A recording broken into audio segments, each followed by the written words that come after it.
Moos Review! Industria is a short, narrative-focused first-person shooter taking place in an alternate version of East Berlin. Telling an original story through a somewhat nostalgic lens, this title calls back to a time of linear gameplay unencumbered by the relentless padding for the sake of runtime that many of today's titles suffer from.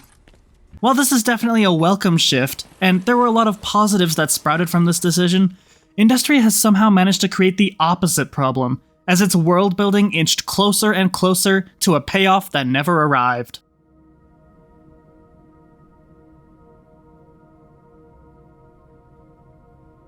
Before we begin, please remember to hit that like button and subscribe to my channel for all of your weird and spooky needs.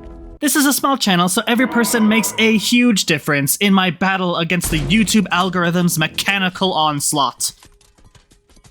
While I didn't quite see it at first, Industria embodies a lot of the core gameplay elements of classic first-person shooters such as Half-Life, with its linear level design, minimal use of cutscenes that take control away from the player, and generally the same flow to combat encounters. Despite the similarities, it would be both inaccurate and unfair to compare the two titles when you look at the more humble yet intriguing goals that these developers have set out to accomplish.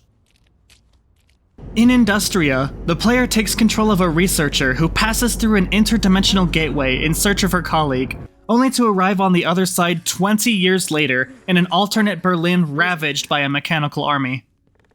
With this introduction of the parallel universe, the mysterious in-between library is also a recurring setting throughout the experience, adding a surreal element to the storytelling between each of the game's chapters. I found this alternation of the physical and metaphysical spaces to add a great layer of mystery and intrigue on top of the initial premise that really helped to draw me into the game's story. However, the real star of the show when it comes to Industria's story is the dialogue. Essentially, there are only two characters throughout most of the game's length, but what Industria lacks in quantity, it really makes up for in quality. The voice acting of these characters is great, and the dialogue between them drew me into the experience far more than anything else the game presented. I am Brent, your only subject, at your service. Lost in the sea of vague world building and a nasty habit of only answering questions with more questions, even up to the game's final anticlimactic moments, this relationship between two lonely strangers anchored me to the otherwise underwhelming narrative. In terms of gameplay, Industria keeps things simple and streamlined with its gunplay. Scavenge the environment for ammunition, gun down the robots blocking your path, rinse and repeat. The combat itself feels almost like an afterthought rather than the focus of the gameplay, as weapons and enemies lack the sense of impact that makes combat actually engaging. Aside from that, enemy variety is scarce, and strategies for taking them on are even more so.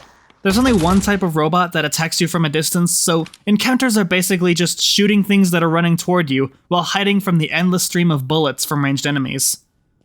There were only a couple of encounters in the game that gave me any feeling of tension, while the rest amounted to an unsatisfying shooting gallery. With the way the rest of the game is structured, I feel that Industria would have actually benefited from fewer encounters and combat options to bring more polish to the most important segments. While Industria is an indie game made by a really small team, the visuals and music could definitely fool you into thinking otherwise.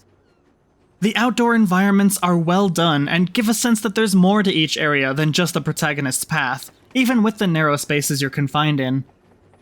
The sound design is pretty hit or miss, with some sounds done really well, while there are a lot of seemingly missing or completely underwhelming sound effects all throughout the game. The music itself is kind of the same way in the sense that, for most of the game, it's not really something you notice. However, when that music does hit in those key moments throughout the story, it hits hard. The beautiful and haunting soundtrack in these specific areas is really well executed, and fits perfectly with the story being told. I'd be forever in your debt. I will. Overall, there are a lot of things to like about Industria, from its interesting plot to the charming script and voice acting, but lackluster gameplay, combined with what felt like a rushed slap in the face of plot development in its latter half, certainly lessened the experience for me. There's definitely nothing wrong with short games, but Industria felt like it spent too much of that precious time on unpolished shooter gameplay, rather than letting its story shine at the forefront. I wanted to enjoy Industria more than I did, and while it's definitely not a bad game, the entire experience just felt underwhelming when you can see the potential shining through Industria's cracks.